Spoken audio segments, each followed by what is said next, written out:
His clothing and contracts were tattered and ground into the mud of dirt mixed with spilt wine. All the pilgrims, merchants, and adventurers in the group moaned and wept as they gathered the remnants of their belongings by the rising sun of the dawn. "I best not tell anyone that I managed to hold on to my notes for my translation of the Noriad play bar," whispered the poet Griff Malin. "They'd probably turn on me." Scotti politely declined the opportunity of telling Malin just how little value he himself placed on the man's property. Instead, he counted the coins of his purse, 34 gold pieces. Very little indeed for an entrepreneur beginning a new business. "Hoi!" came a cry from the wood. A small party of Bosmer emerged from the thicket, clad in leather mail and bearing arms. "Friend or foe?" "Neither!" growled the convoy head. "You must be the Cyrodiils," laughed the leader of the group, a tall skeleton-thin youth with a sharp vulpine face. "We heard you were en route. Evidently so did our enemies." "I thought the war was over," muttered one of the caravan's now ruined merchants. The Bosmer laughed again. "No act of war, just a little border enterprise. You are going on to Falinesti?" "I'm not," the convoy head shook his head. "As far as I'm concerned, my duty is done. No more horses, no more caravan. Just a fat profit lost to me." The men and women crowded around the man, protesting, threatening, begging, but he refused to step foot in Valenwood. If these were the new times of peace, he said, he'd rather come back for the next war. Scotti tried a different route and approached the Bosmer. He spoke with an authoritative but friendly voice, the kind he used in negotiations with peevish carpenters. "I don't suppose you'd consider escorting me to Falinesti? I'm a representative for an important imperial agency, the Atreus Building Commission, here to help repair and alleviate some of the problems the War of the Khajiit brought to your province. Patriotism—" "20 gold pieces, and you must carry your own gear if you have any left," replied the Bosmer. Scotti reflected that negotiations with peevish carpenters rarely went his way either. 6 eager people had enough gold on them for payment. Among those without funds was the poet, who appealed to Scotti for assistance. "I'm sorry, Griff, I only have 14 gold left over. Not even enough for a decent room when I get to Falinesti. I really would help you if I could," said Scotti, persuading himself that it was true. The band of 6 and their Bosmer escorts began the descent down a rocky path along the bluff. Within an hour's time they were deep in the jungles of Valenwood. A never-ending canopy of hues and browns and greens obscured the sky. A millennia's worth of fallen leaves formed a deep, wormy sea of putrefaction beneath their feet. Several miles were crossed wading through the slime. For several more they took a labyrinthian path across fallen branches and the low-hanging boughs of giant trees. All the while, hour after hour, the inexhaustible Bosmer host moved so fast, the Cyrodiils struggled to keep from being left behind. A red-faced little merchant with short legs took a bad step on a rotten branch and nearly fell. His fellow provincials had to help him up. The Bosmer paused only a moment, their eyes continually darting to the shadows in the trees above, before moving on at their usual expeditious pace. "What are they so nervous about?" wheezed the merchant irritably. "More cathay-raht?"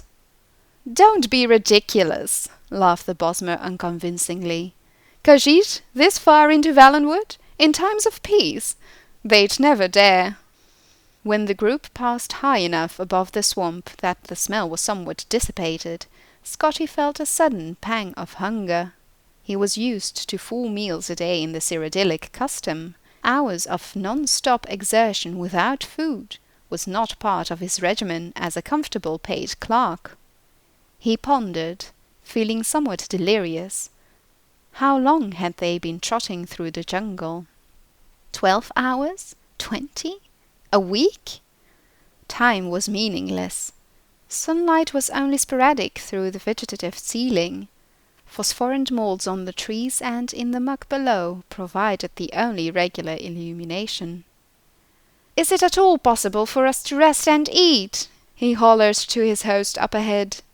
"We're near to Falinesti," came the echoing reply.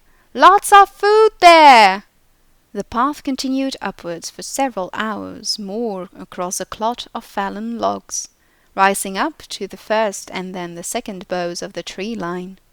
As they rounded a long corner, the travellers found themselves midway up a waterfall that fell 100 feet or more.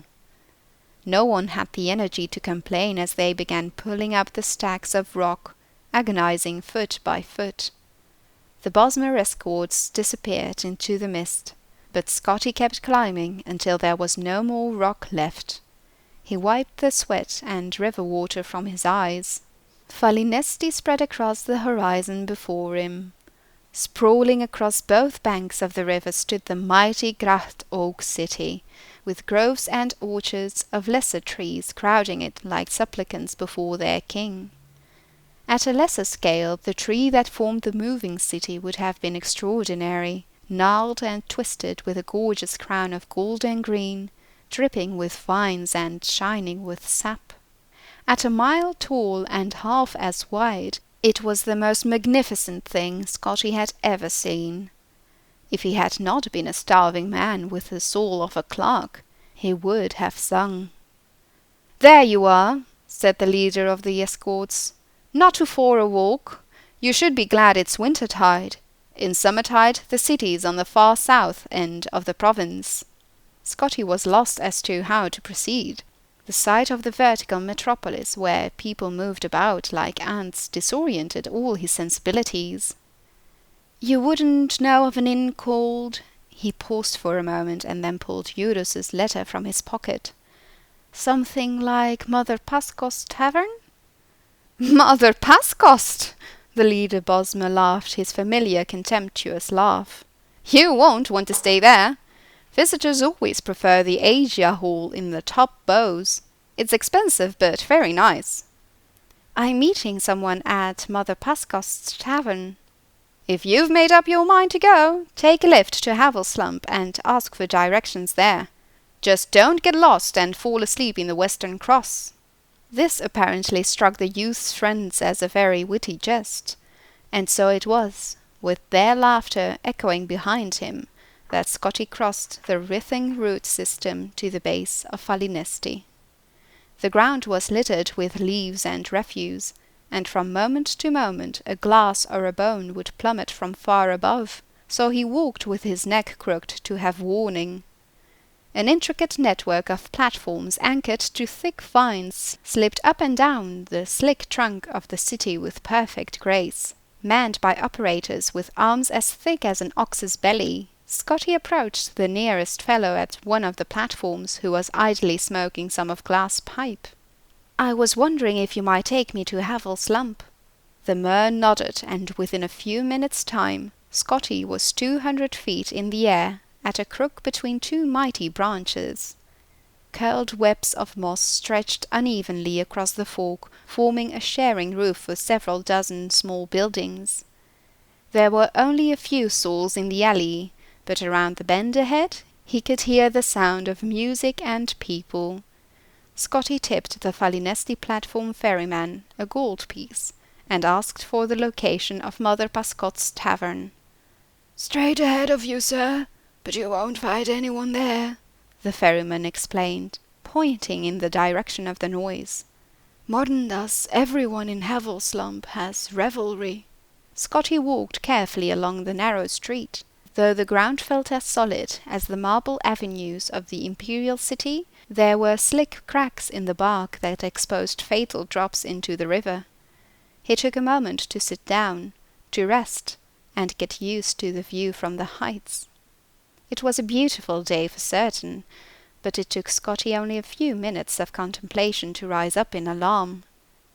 A jolly little raft anchored downstream below him had distinctly moved several inches while he watched it. But it hadn't moved at all. He had. together with everything around him. It was no metaphor. The city of Alinesti walked, and, considering its size, it moved quickly. Scotti rose to his feet and into a cloud of smoke that drifted out from around the bend. It was the most delicious roast he had ever smelled. The clerk forgot his fear and ran. The revelry, as the ferryman had termed it, took place on an enormous platform tied to the tree, wide enough to be a plaza in any other city.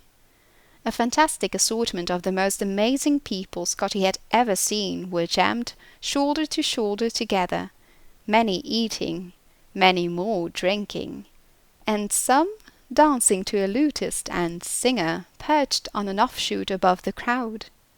They were largely Bosmer, true natives clad in colourful leather and bones, with a close minority of orcs. Whirling through the throng, dancing and bellowing at one another were a hideous 8 people. A few heads bobbing over the tops of the crowd belonged not, as Scotti first assumed, to very tall people, but to a family of centaurs. "Care for some mutton?" queried a wizened old Mer who roasted an enormous beast on some red-hot rocks. Scotti quickly paid him a gold piece and devoured the leg he was given, and then another gold piece, and another leg. The fellow chuckled when Scotti began choking on a piece of crystal, and handed him a mug of frothing white drink. He drank it and felt a quiver run through his body, as if he were being tickled. "What is that?" Scotti asked. "Chaga, fermented pig's milk. I can let you have a flagon of it and a bit of more mutton for another gold." Scotti agreed, paid, gobbled down the meat, and took the flagon with him as he slipped into the crowd. His co-worker Leodes Eurus, the man who had told him to come to Valenwood, was nowhere to be seen. When the flagon was a quarter empty, Scotti stopped looking for Eurus. When it was half empty, he was dancing with the group, oblivious to the broken planks and gaps in the fence-work. At 3/4 empty, he was trading jokes with a group of creatures whose language was completely alien to him. By the time the flagon was completely drained, he was asleep, snoring, while the revelry continued on all around his supine body. The next morning, still asleep, Scotti had the sensation of someone kissing him. He made a face to return the favour, but a pain like fire spread through his chest and forced him to open his eyes. There was an insect, the size of a large calf, sitting on him, crushing him, its spiky legs holding him down while a central spiral-bladed vortex of a mouth tore through his shirt. He screamed and thrashed, but the beast was too strong. It had found its meal, and it was going to finish it. "It's over," thought Scotti wildly. "I should have never left home. I could have stayed in the city, and perhaps found work with Lord Van Eyck. I could have begun again as a junior clerk and worked my way back up." Suddenly the mouth released itself. The creature shivered once, expelled a burst of yellow bile, and died. "Got one!" cried a voice, not too distantly. For a moment Scotti lay still. His head throbbed and his chest burned. Out of the corner of his eye he saw movement. Another of the horrible monsters was scurried towards him. He scrambled, trying to push himself free, but before he could come out, there was a sound of a bow cracking, and an arrow pierced the second insect. "Good shot!" cried another voice. "Get the first one again! I saw it move a little!" This time Scotti felt the impact of the bolt hit the carcass. He cried out, but he could hear how muffled his voice was by the beetle's body. Cautiously he tried sliding a foot out and rolling under, but the movement apparently had the effect of convincing the archers that the creature still lived. A volley of arrows was launched forth. Now the beast was sufficiently perforated so pools of its blood, and likely the blood of its victims, began to seep out onto Scotti's body. When Scotti was a lad, Before he grew too sophisticated for such sports, he had often gone to the imperial arena for the competitions of war. He recalled a great veteran of the fights, when asked, telling him his secret. "Whenever I'm in doubt of what to do, and I have a shield, I stay behind it." Scotti followed that advice. After an hour, when he no longer heard arrows being fired, he threw aside the remains of the bug and leapt as quickly as he could to a stand. It was not a moment too soon. A gang of 8 archers had their bows pointing his direction, ready to fire. When they saw him, they laughed. "Didn't anyone ever tell you not to sleep in the Western Cross? How are we going to exterminate all the Horvers if you drunks keep feeding them?" Scotti shook his head and walked back along the platform, round the bend, to Havel's lump. He was bloodied and torn and tired, and he had far too much fermented pig's milk. All he wanted was a proper place to lie down. He stepped into Mother Pascot's tavern, a dank place, wet with sap, smelling of mildew. "My name is Decumus Scotti," he said. "I was hoping you have someone named Eudes staying here." "Decumus Scotti?" pondered the fleshy proprietress. Mother Pascot's herself. "I've heard that name. Oh, you must be the fellow he left the note for. Let me go see if I can find it."